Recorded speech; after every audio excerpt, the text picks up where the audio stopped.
बिस्मिल्लाहिर्रहमानिर्रहीम, अस्सलाम वालेकुम जी। मैं हूं जकी अब्बास। नाज़रीन, इमरान खान की मान ली गई है और चीफ जस्टिस की जानिब से बड़ा फैसला किया गया है और रिहाई का हुक्म भी जारी हो चुका है, जबकि बड़े बड़े बुर्ज उल्टा दिए गए हैं और बिल आखिर अब आर्मी चीफ और इमरान खान का एक पेज बहाल हो चुका है। अब आप ये सोच रहे होंगे कि ये कैसे हो सकता है कि एक तरफ इमरान खान जो है वो जेल के अंदर है, सौबतें काट रहा है, मुश्किलात के भंवर में फंसा हुआ है, तो फिर ये सेम पेज कैसे बहाल हो सकता है, जबकि ये सारे का सारा खेल ही इमरान खान के लिए रचाया गया था। अब जनाब वाला, जो इमरान खान बातें करता था, जो इमरान खान फैसले लेने की बात करता था, जो इमरान खान इकदामात की बात करता था, वही इकदामात अब आर्मी चीफ की जानिब से उठाने का फैसला किया गया है, जिसके बाद अब एक नया सियासी भौंचाल आ गया है। जबकि आर्मी चीफ की जानिब से बाकायदा तौर पर कह दिया गया है कि वो सबके पीछे जाएंगे और ये जो ऐलान है, इसने सियासी जमातों की दुम के ऊपर पांव रख दिया है। जबकि अब आर्मी चीफ से मुलाकात की अंदरूनी कहानी जो है वो भी मंजर आम पर आ गई है और इस हवाले से कुछ तहलका खेज इंकशाफात हुए हैं। अब कौन कौन सी गिरफ्तारियां होने जा रही हैं और इस वक्त नून लीग और पीपल्स पार्टी में से किसके घबराने का वक्त हुआ चाहता है।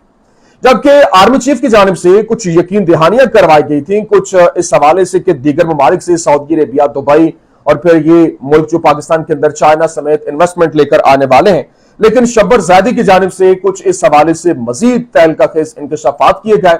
उनकी जानिब से कहा गया कि कोई बेवकूफ होगा जो पाकिस्तान में इन्वेस्टमेंट करेगा, और सऊदी अरब को किस हकीम ने कहा कि पाकिस्तान में इंडस्ट्री लगाओ। आर्मी चीफ ने असल ऐलान तो किया ही नहीं है। ये क्या कहानी, तमाम डिटेल्स बड़ी अहम वन बन आपके सामने रखते हैं। अच्छा नाज़रीन, सबसे पहले मैं आपको जो इंतजार पंजोता है, इमरान खान साहब के वकील हैं, उनकी जो इमरान खान के साथ मुलाकात का अहवाल और जो उन्होंने बात की, इतनी जबरदस्त और आपका दिल सुनकर बाग बाग हो जाएगा कि लीडर हो तो ऐसा। क्योंकि इमरान खान से मुलाकात के हवाले से उन्होंने लिखा है, जो इंतजार पंजोता साहब हैं, उन्होंने कहा कि इमरान खान से जेल में पहली मुलाकात के इख्तिताम पर जब मैंने उन्हें अपने सेल की तरफ जाते हुए देखा तो जेल के इंतहाई छोटे दरवाजे से झुककर गुजरते हुए देखा, तो मुझे उनकी अक़वाम मुत्तहिदा में की गई तकरीर और खास तौर पर जुमला "हम सिर्फ खुदा से डरते हैं" की अमली तस्वीर नजर आई। कि अगली मुलाकात में जब मैं आया तो मेरी मुलाकात हुई और मैंने जब उनसे सवाल पूछा, सवाल के जवाब में जो उन्होंने जवाब दिया, उस जवाब से मेरे दिल में इमरान खान का एतमाद और एहतराम जो है वो और ज्यादा बढ़ गया। इंतजार पंजोता साहब कहते हैं कि इमरान खान ने कहा कि मैं जेल के रूल्स को खुद पर इसलिए लागू किए हुए हूं कि मेरे मुल्क का कानून है और इस छोटे दरवाजे से मैं गुजरकर छोटा महसूस नहीं करता।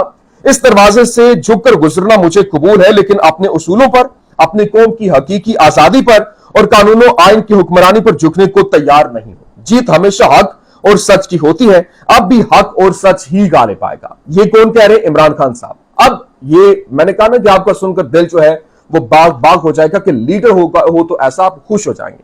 अब अगली बात इससे भी बड़ी, और आपके दिल में, आपका दिल इतना बड़ा हो जाएगा क्योंकि आज जो मैंने कहा ना कि इमरान खान की बात मान ली गई है। आज जब नैब के हवाले से केस लगा हुआ था, आज केस का फैसला जो है वो महफूज भी कर लिया गया है और इस केस की समाअत के दौरान हैरानी की बात यह थी कि चीफ जस्टिस की जानिब से रिमार्क्स दिए गए और कहा गया कि नैब तरामीम से अब तो आपके जो मुवक्किल इमरान खान साहब हैं वो भी फायदा उठा सकते थे, लेकिन अगर तो मुअर्रख के पेट में मरोड़ ना उठा या फिर मुअर्रख अगवा ना हो गया या फिर मुअर्रख के साथ कोई हाथ ना होगा, तो वो जरूर लिखेगा कि इमरान खान की जानिब से जो जवाब दिया उसके वकील ने तहलका मचा कर रख दिया। इस वक्त सोशल मीडिया के ऊपर वायरल हुआ पड़ा है कि नैब के हवाले से जो इमरान खान ने जवाब दिया, उन्होंने कहा कि नैब तरामीम के तहत इमरान खान के मुकदमात का दिफा बहुत आसान था। ख्वाजा हारिस कह रहे हैं, उन्होंने कहा मगर इमरान खान ने नैब को बयान हल्फी के जरिए आगाह कर दिया कि वो तरमीमी कानून से फायदा नहीं लेना चाहते। इमरान खान की अब भी इस्तदा है कि नैब तरामीम कल अदम करा दी जाए।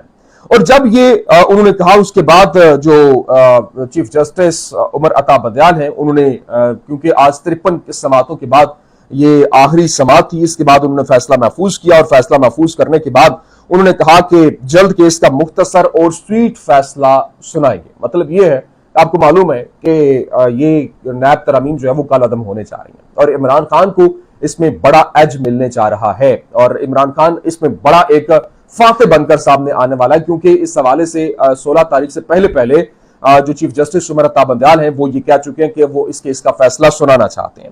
अच्छा, अब जनाब वाला, मैं आपको ये बताना चाहता हूं कि ऐसा कोई भी बयानिया कामयाब नहीं होगा जो बोतलें बदलकर नया बनाकर बेचने की कोशिश की जाएगी, और आवाम ऐसे किसी भी वादे पर एतबार नहीं करेगी। क्यों?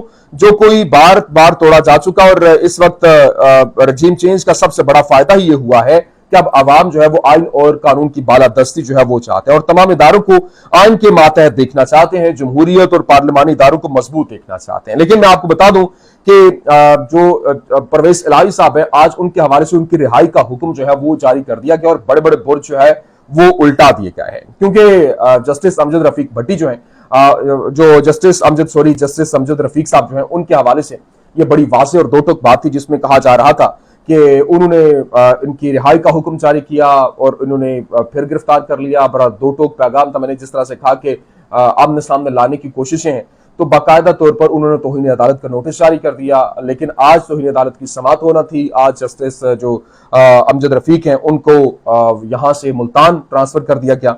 लेकिन जस्टिस अमजद रफीक साहब की तहरीर हुक्म का पैराग्राफ नंबर 6 जो है वो कुछ बड़े बड़े बुर्ज उल्टाता दिखाई दे रहा है।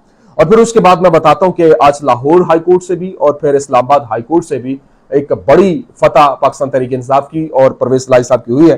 क्योंकि पैराग्राफ नंबर 6 के अंदर लिखा हुआ है कि अदालत को बताया गया कि चौधरी परवेज इलाही को district magistrate deputy commissioner Islamabad की तरफ से जारी हुक्म की रोशनी में गिरफ्तार करके अटक जेल में रखा गया है। और यह भी कहा गया कि हफ्से बचा के रिट अदालत उस वक्त जारी कर सके जब गिरफ्तार शख्स इसके दायरा इख्तियार के अंदर मौजूद हो या इसकी हुदूद से बाहर भी दर्ज किसी हद में भी हो। और इस हवाले से सुप्रीम कोर्ट के दो फैसलों का उन्होंने हवाला देते हुए अदालत ने लिखा कि अटक जेल इस अदालत के दायरा इख्तियार के अंदर मौजूद है, और लेकिन अगर इस अदालत के दायरा इख्तियार से बाहर भी ले जाया गया हो तो हाईकोर्ट पूरे मुल्क के अंदर अपने इख्तियारात का इस्तेमाल कर सकती है। एक तो ये हो गया। लेकिन आज अदालत ने परवेज इलाही साहब को रिहा करने का हुक्म दे दिया, क्योंकि आज जो बाकायदा तौर पर लाहौर हाईकोर्ट के अंदर जो जस्टिस मिर्जा वकास हैं, उन्होंने केस की समाअत की। इनको लग रहा था कि ये जो नए जज आए ये तो जनाब मामलात को पलटा देंगे और ये उनकी साइड लेंगे, लेकिन वो तो उसी लाइन को टो कर रहे थे जो कि जस्टिस अमजद रफीक की थी। उनको पता था कि ये हक और सच है। उन्होंने कहा, उन्होंने जो डिप्टी कमिश्नर और चीफ कमिश्नर के हवाले से इस्लामाबाद को भी तलब कर लिया, फिर IG पंजाब को भी तलब कर लिया। उन्होंने कहा कि कल जो है वो पेश किया जाए, क्योंकि उन्होंने जो गायब है अटक जेल से भी चौधरी परवेज इलाही साहब जो है, और फिर उन्होंने कहा कि अगर कल पेश न किया गया इनको तो कल यही जो सदा है, यही जो दरख्वास्त है तौहीन अदालत में, इसको कन्वर्ट करके आपके खिलाफ तौहीन अदालत की कार्रवाई की जाएगी। और इसे पूरे मुल्क के अंदर ये मत सोचें कि अगर इस्लामाबाद जो है वो इस टेरिटरी के अंदर नहीं आता, हमारे दायरे इख्तियार में नहीं आता, हम जहां से चाहेंगे जिसको चाहेंगे उसको बुला लेंगे और ये हमारा राइट है।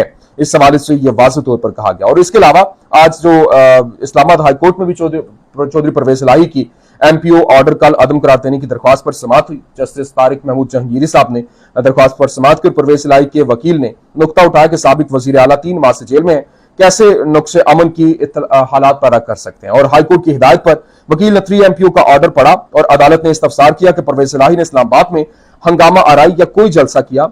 वकील ने बताया कि साबिक वजीर आला ने कोई जलसा और हंगामा नहीं किया। परवेज इलाही के खिलाफ इस्लामाबाद में कोई मुकदमा दर्ज नहीं है और फिर वो एंटी करप्शन के मुकदमे से डिस्चार्ज हो चुके हैं। जबकि अदालत ने साबिक वजीर आला पंजाब की 3 MPO के तहत गिरफ्तारी का हुक्म मुअत्तल कर दिया और उन्हें रिहा करने का हुक्म भी जारी कर दिया है। अब एक तो हो गई ये बात। अब बात है, मैंने जो आपको कहा कि इस वक्त जो इमरान खान साहब हैं और जो आर्मी चीफ हैं, क्या इनके एक जो सेम पेज है वो बहाल हो गया है? क्योंकि इमरान खान साहब जो बातें करते थे, जिस तरीके से वो करप्शन के खिलाफ, करप्शन के खात्मे की बात करते थे, और फिर इसके अलावा जो स्मगलिंग को रोकने की बात करते थे, फिर इसके अलावा मुल्क में अमन व अमान की बहाली और मुल्क की मुआशी ग्रोथ के हवाले से बात करते थे, आज आर्मी चीफ जो हैं वो भी सेम वही बात करते हुए दिखाई दे रहे हैं। और बाकायदा तौर पर वो बिजनेसमैन कम्युनिटी से भी मिल रहे हैं, जिसमें जो 50 जो कराची के और 60 जो है वो लाहौर के बिजनेसमैन से मिले और उनको यकीन दहानियां भी करवाई गई। और फिर यहाँ तक मुख्तलिफ बातें जो है वो सामने, कुछ अदम तहफ़्फ़ुज़ात का भी इजहार हुआ कि ये जो सियासी लीडरान हैं ये कोई भी पाकिस्तान के साथ मुखलस नहीं है। इस हवाले से फिर ये भी बात सामने आई है कि ये जो बात है वो सरासर उनके साथ गलत मनसूब की जा रही है, क्योंकि मोती वाला साहब जो हैं उनको सुनने में गलती हुई, क्योंकि उन्होंने ये कहा कि कुछ लोग अच्छे हैं, कुछ लोग बुरे हैं, जबकि उन्होंने बुरे जो लोग थे उनके खिलाफ शिकंजा टाइट करने की भी बात की, उनको गिरफ्तार करने की भी बात हुई है। लेकिन मैं आपको बता दूं कि अब जो है वो इस हवाले से जो शब्बर सैदी साहब हैं वो कल काशिफ अब्बासी साहब के प्रोग्राम में बैठे हुए थे। उन्होंने कहा कि अगर मैं सऊदी इन्वेस्टर हूं तो मुझे किस हकीम ने मशवरा दिया कि मैं इंडिया की बजाय पाकिस्तान में इंडस्ट्री लगाऊं, और पाकिस्तान की मईशत डूब रही है जबकि इंडिया की मईशत 6% से ग्रोथ कर रही है, तो किसी बंदे को इकोनॉमिक ग्रोथ वाले मुल्क में इन्वेस्टमेंट करनी चाहिए या मईशत डूबने वाले मुल्क में। शब्बर सैदी जो है वो इस हवाले से ये बात कर रहे हैं, जबकि जनरल आसिम मुनीर जो है वो कोई और बात कर रहे हैं। लेकिन अब अल्लाह करे जिस तरह से आर्मी चीफ भरपूर तरीके से डटे हुए हैं और किसी तरीके से पाकिस्तान को दोबारा से उस ट्रैक पर लाने की बात कर रहे हैं, तो अल्लाह ताला उनको भी सुरखरू करे और पाकिस्तान को दोबारा से तरक्की की राह पर गामजन करे। ये कुछ अहम तरीन अपडेट्स थी। उम्मीद करते हैं वीडियो आपको पसंद आई होगी। पसंद आने की सूरत में लाइक कीजिए, शेयर कीजिए और हमारे चैनल को सब्सक्राइब करना मत भूलिएगा। पाकिस्तान जिंदाबाद।